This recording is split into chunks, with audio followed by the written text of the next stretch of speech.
Dear ones, we are here to assist you in awakening more deeply to the innate beauty and grace of your divine core essence, in spite of the difficult experiences some of you are having at this time.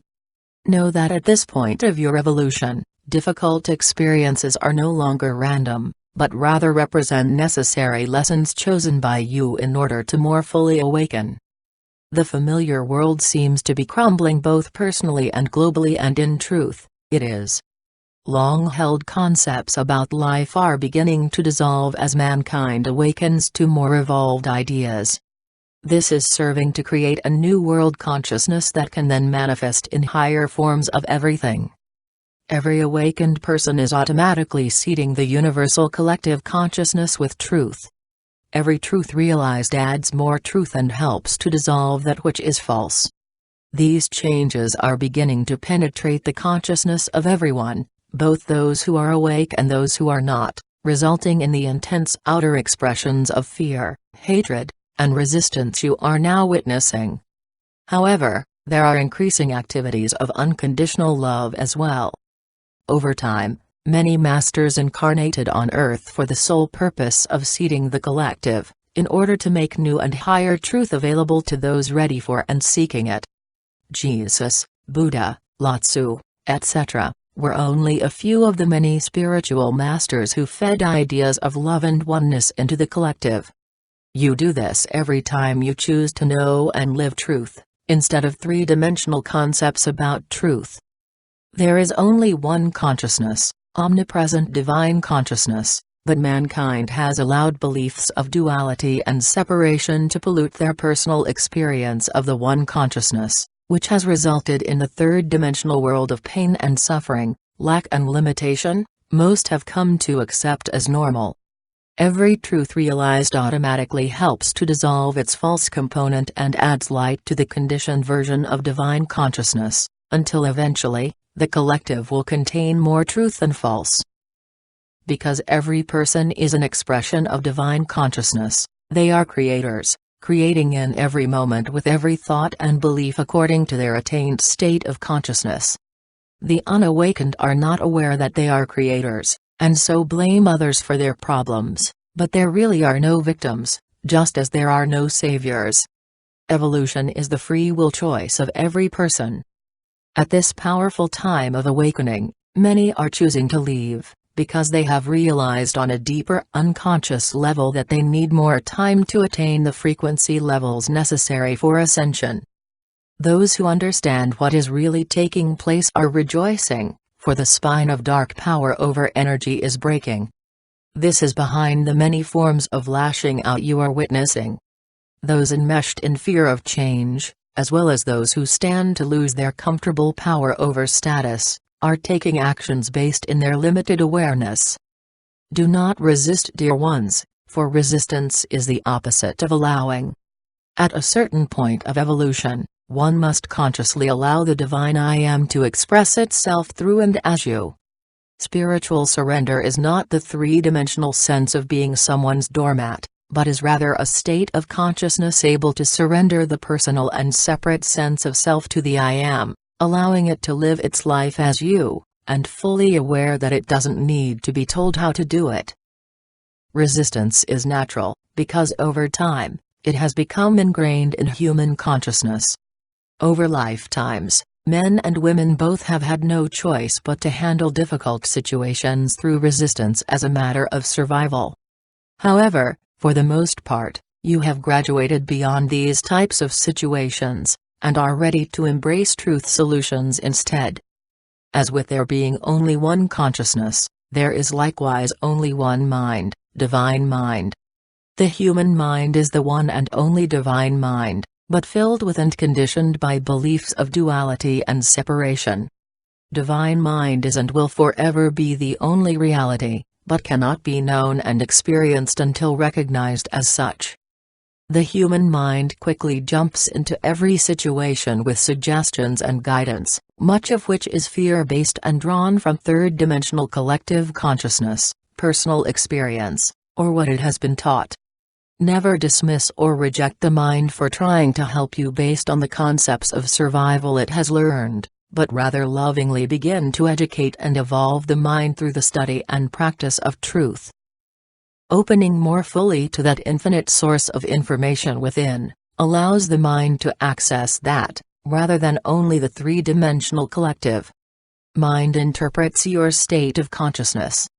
The mind is an avenue of awareness, a facet of your own divine nature, so never attempt to repress or negate it in the false belief that it is unnecessary or gets in the way of your spiritual journey.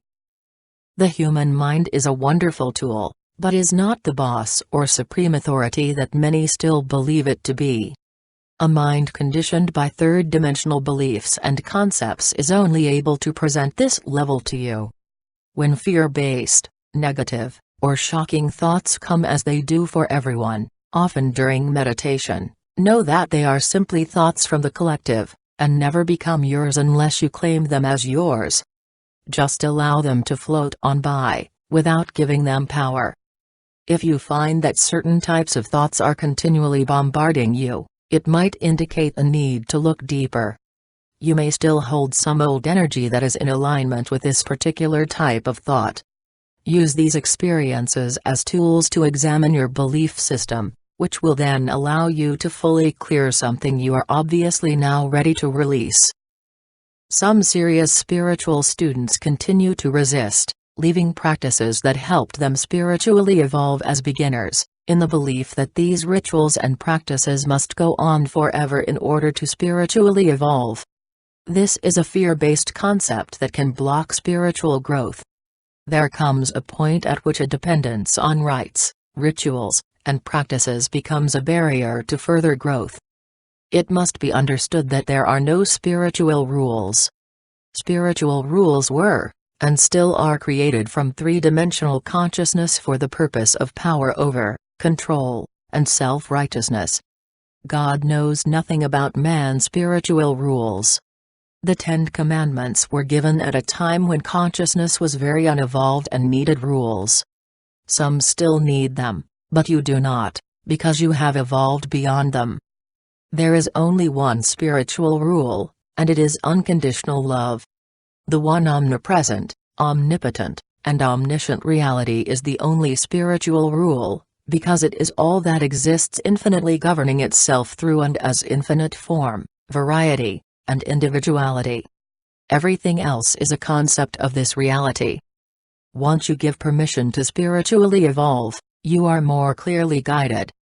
If from a human perspective, everything seems to fall apart, trust that a bigger picture is taking place, and allow the process as best you can. The death of the old can be very painful on all levels, and there is a great deal of cellular clearing still taking place for most on one or all levels: physical, emotional, mental, and spiritual. Many come to believe that they are spiritual failures when, after years of serious study and practice, everything in their life seems to collapse. Remember, you can never regress from your attained level of consciousness, so learn to see these experiences not as failures, but rather as necessary facets of your personal journey, events meant to shift your awareness to new levels if you allow it. Karmic relationships are being reactivated in order to be completed and cleared. Old physical injuries and diseases are reappearing as the energy of them flows from cellular memory. Relationships of all kinds are being healed. The three-dimensional eyes of others may see problems and offer you solutions based in that belief system, but you yourself must go within and discover what is really taking place. You are ready to stop looking to others for love, validation, gratitude, friendship, or appreciation, etc., even from those you would naturally come to expect it. These qualities are God qualities, and only God can give them to give you. They flow through others, but are never from them, for humans do not have them to give. Learn to seek these things from Source, the only place they exist, and then allow them to manifest as they will, often through those you may least expect it from. When you cease looking to and expecting these things from a particular person or persons, and instead look to Source for them, they will manifest in ways you could not have imagined. Mankind's biggest mistake has been in believing that human beings can give what only God has to give. To look within for everything means to acknowledge that peace, love, abundance, harmony, wholeness, companionship, etc., are divine qualities that can flow through oneself and others when recognized as such. Everything necessary on every level is already present within, and this realization opens the door for what is needed to express outwardly, if not conditioned by concepts of how it must look, or who it must come from. We are the Arcturian group,